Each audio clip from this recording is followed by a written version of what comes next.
Assalamualaikum warahmatullahi wabarakatuh.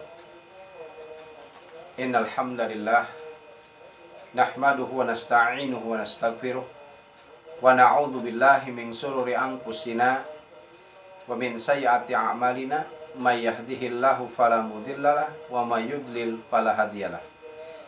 Asyhadu an la ilaha illallah wahdahu la syarikalah wa asyhadu anna Muhammadan abduhu wa rasuluh. Allahumma salli ala Muhammad wa ala alihi wa sahbihi wa man tabi'a huda ila yaumil qiyamah.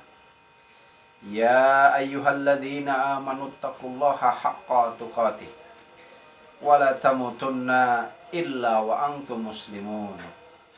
Ya ayyuhan nasu taqu rabbakumul ladzi khalaqakum min nafsin wahidah wa khalaqa minha zawjaha wa bassa minhuma rijalan katsiran wan nisaa wattaqullaha alladzi tasaaluna bihi wal arham innallaha kana 'alaikum raqiba. Ya ayyuhalladzina amanu taqullaha wa qulu qawlan sadida yuslih lakum a'malakum wa yaghfir lakum dhunubakum wa may yuti'illaha wa rasulahu faqad faza fawzan 'azima. Fa inna asdaqal hadis fi kitabullah wa khairul huda huda Muhammadin sallallahu alaihi wasallam wa syarrul umuri muhdatsatuha wa kullu muhdatsatin bid'ah wa kullu bid'atin dhalalah wa kullu dhalalatin finnar. Al-mukarramun, para jamaah yang berbahagia, selamat berjumpa kembali dalam acara rubrik tanya jawab keislaman. Kali ini saya akan menjawab beberapa pertanyaan yang masuk. Tentunya tidak akan semua saya jawab. Yang bisa saya jawab. Yang tidak bisa, ya saya tidak akan jawab.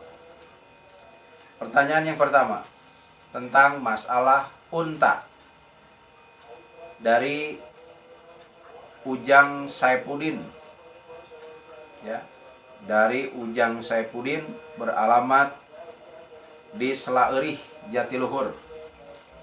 Untuk Kang Ujang Saifuddin di Selaerih, pertanyaannya, apakah benar daging onta itu membatalkan wudhu? Baiklah, untuk Kang Ujang saya langsung jawab aja ya. Untuk Kang Ujang, apakah benar kalau makan daging onta itu harus berwudhu? Dan apakah benar daging onta itu membatalkan wudhu? Maka jawabannya adalah sebagaimana hadis Nabi Shallallahu Alaihi Wasallam dalam hadis riwayat Imam Muslim dalam Sahih Muslim. Saya bacakan hadisnya. An Jabir ibni Samurata radhiyallahu anhu anna rajulan sa'ala Nabiyya sallallahu alaihi wasallam at-tawaddu'u min luhumil ghanam qala in syi'ta. Qala at-tawaddu'u min luhumil ibil qala na'am. Yang artinya, An Jabir bin Samurata, dari Jabir bin Samurah radhiyallahu, semoga meridhoi Allah anhu kepada Jabir bin Samurah, anna rajulan, sesungguhnya seorang lelaki sa'ala Nabi SAW, bertanya kepada Nabi, at-tawaddu'u min luhumil ghanam, apakah saya harus berwudu ketika saya memakan daging kambing? Apakah saya harus berwudu ketika saya sudah selesai memakan daging kambing? Qala, Nabi bersabda, in syi'ta, jika engkau mau. Kemudian laki-laki itu bertanya lagi, qala at-tawaddu'u min luhumil ibil, apakah saya harus berwudu ketika saya memakan daging onta, sesudah makan daging onta? Qala na'am, kata Nabi. Jadi onta itu memang harus, kalau sudah selesai makan daging onta itu harus berwudu. Ini ada hadisnya, hadis riwayat Muslim, diterima dari Jabir bin Samurah. Jadi at-tawaddu'u bil luhumil ibil, apakah aku harus berwudu ketika aku selesai makan daging onta? Qala na'am, ya, kata Nabi. Jadi kenapa? Karena daging onta itu bersifat panas seperti sifat api, ya. Di hadis lain dikatakan janganlah kamu sholat di kandang unta, dan lebih baik kamu sholat di kandang kambing, kata Nabi. Ya, kandang unta di Arab itu jangan dibayangkan kandang kambing di Arab itu jangan seperti kandang kambing di kita ya. Kata Nabi dalam hadis lain, sholatlah kamu di kandang kambing dan janganlah kamu sholat di kandang unta. Karena apa? Karena kandang unta itu tempat bersemayamnya jin. Sedangkan jin itu tercipta dari api, ya. Dan daging unta itu bersifat panas seperti sifat api, dan api takut oleh air.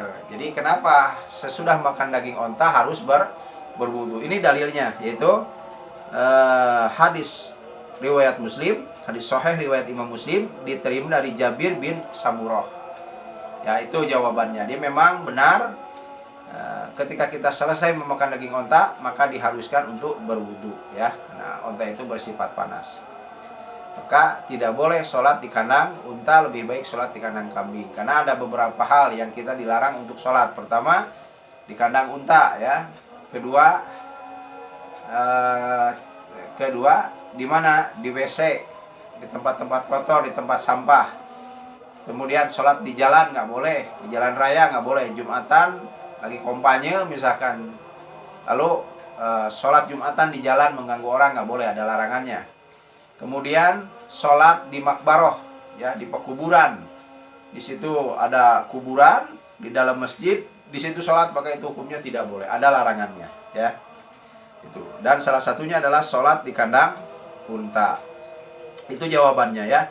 Jadi memang benar ketika kita selesai makan daging unta harus berwudu. Tapi kalau kita makan daging kambing, kata Nabi, insyita, jika engkau mau, kita selesai makan sate kambing misalkan, kalau mau berwudu silahkan. Andai pun tidak berwudu maka tidak apa-apa. Begitu, ya.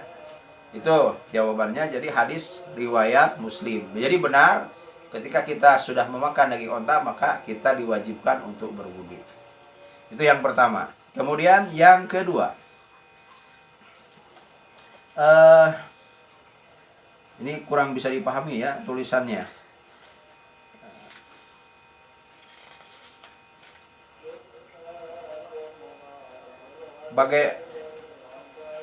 Bagaimanakah caranya? Ini yang kedua, datang dari Ibu Imat, ya, di daerah Cikris, ya, bukan Imat Wanayasa, bukan, orang Cikris ini beda lagi, ya. Ibu Imat, ya, menanyakan dari Cikris, bagaimanakah caranya kita mempunyai orang tua yang sudah meninggal supaya mereka senang di alam kubur. Untuk Ibu Imat, ya, di Cikris, kalau ibu orang tua kita sudah meninggal, artinya sudah di alam barzah, maka pertama sambung silaturahim dari keluarga bapak atau ibu yang sudah meninggal ini. Itu pertama. Yang kedua, banyak-banyaklah berbuat kebaikan. Ya, jadilah ibu menjadi anak yang solehah. Jadi kata Imam Syafi'i, anak yang solehah melakukan apapun kebaikan, amal kebaikan apapun yang dilakukan oleh seorang anak yang soleh atau solehah, itu kebaikannya akan sampai kepada orang tua yang sudah meninggal. Sekalipun tidak diausilkan, walaupun tidak dikhususon ilaruhi, tidak seperti itu pun tetap, karena ibu adalah anak yang solehah, melakukan kebaikan, ibu baca Quran, ibu sodakoh, ibu sholat 5 waktu, ibu sholat duha, maka orang tua kita pun yang sudah meninggal akan mendapatkan kebaikan dari kebaikan yang kita lakukan tanpa harus mengurangi pahala ibu sendiri. Jadi ibu mendapat ganjaran, orang tua ibu pun yang sudah meninggal dapat ganjaran dari kebaikan yang ibu lakukan. Maka kalau orang tua ibu ingin bahagia di alam akhiratnya, maka perbanyaklah amal kebaikan, perbanyaklah sodakoh, ya. Tidak perlu diatasnamakan orang tua, ibu saja yang sodakohnya ibu aja. Itu sudah otomatis nanti Allah akan berikan kebaikan ibu itu, dan orang tua ibu akan mendapatkan kebaikan dari kebaikan yang ibu lakukan tanpa harus diawasilkan, ya. Tidak perlu diatasnamakan orang yang sudah meninggal, tidak perlu. Namun demikian, andai kata mau diatasnamakan, ya monggo silahkan, ya. Andai kata tidak diatasnamakan pun itu sudah langsung otomatis ibu dan bapak ibu Ibu dan bapaknya ibunya yang sudah meninggal ini akan mendapatkan kebaikan dari kebaikan yang ibu lakukan. Ya, karena dari waladun solihun tadi, ya. Hanya 3 amal yang akan ngalir itu: sedekah jariyah, ilmu yang bermanfaat, dan waladin solihin yang senantiasa mendoakan. Jadi doakan orang tua ibu yang sudah meninggal ini supaya diberikan ampunan oleh Allah Subhanahu wa taala. Tiap hari ya, ibu bertahlil, silahkan la ilaha illallah. Tahlil itu tiap hari aja, setiap ba'da sholat 5 waktu tahlil. Kemudian doakan ibu yang sudah meninggal ini supaya mendapatkan rahmat dan ampunan Allah. Itu ya. Jadi doakan tiap hari tahlil itu. Jadi ketika seseorang sudah meninggal dunia, hanya ada 4 hal yang harus dilakukan. Pertama apa? Pertama, memandikan, mengkafani, mensalati, menguburkan. Setelah itu apa? Yang kelima, mendoakannya tiap hari. Jadi tahlilan itu tiap hari aja. Setiap ibu habis sholat, tahlilan la ilaha illallah, kemudian doakan orang tua yang sudah meninggal ini supaya diberikan ampunan oleh Allah Subhanahu wa taala. Begitu. Jadi tiap hari aja ya, boleh. Tahlilan itu boleh, tidak salah tiap hari. Terutama menjelang kematian, kata Nabi. Lakinu mautakum la ilaha illallah. Ajarkan olehmu kepada orang yang sakaratul maut atau hampir mati lafaz la ilaha illallah. Maka barang siapa yang di akhir hayatnya mengucapkan la ilaha illallah, dakhalal jannah, maka dia akan masuk ke dalam surga. Itu jadi boleh Bu ya. Silahkan. Jadi caranya begitu, sambung silaturahim kepada saudara, ibu atau bapak yang sudah meninggal, ya. Jangan sampai putus. Yang kedua, doakanlah, dan yang ketiga, perbanyaklah amal soleh yang ibu lakukan, karena kebaikan yang ibu lakukan itu pahalanya akan otomatis nyampe kepada orang tua kita. Sekalipun tidak diawasilkan. Jadi cukup ibu saja yang melakukan. Tidak perlu diatasnamakan orang yang sudah mati. Namun demikian, andai kata ada saudara-saudara kita yang misalkan akikoh di atas namakan orang mati, ya silahkan saja kita saling menghormati ya. Itu saja yang dapat saya sampaikan. Mudah-mudahan ini bermanfaat. Terima kasih atas segala perhatian, dan mudah-mudahan ibu ya tidak puas dan terus bertanya lagi kepada ulama-ulama yang lain atau kepada ustadz-ustadz yang lain. Silahkan. Saya tidak mengekang ibu harus ke saya, enggak. Silahkan ibu tanyakan juga kepada ustadz-ustadz yang lainnya ya. Terima kasih Ibu Imat dan juga Bapak Ujang Saifuddin.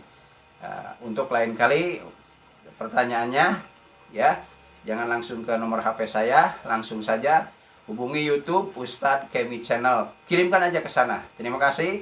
Selamat malam. Assalamualaikum warahmatullahi wabarakatuh.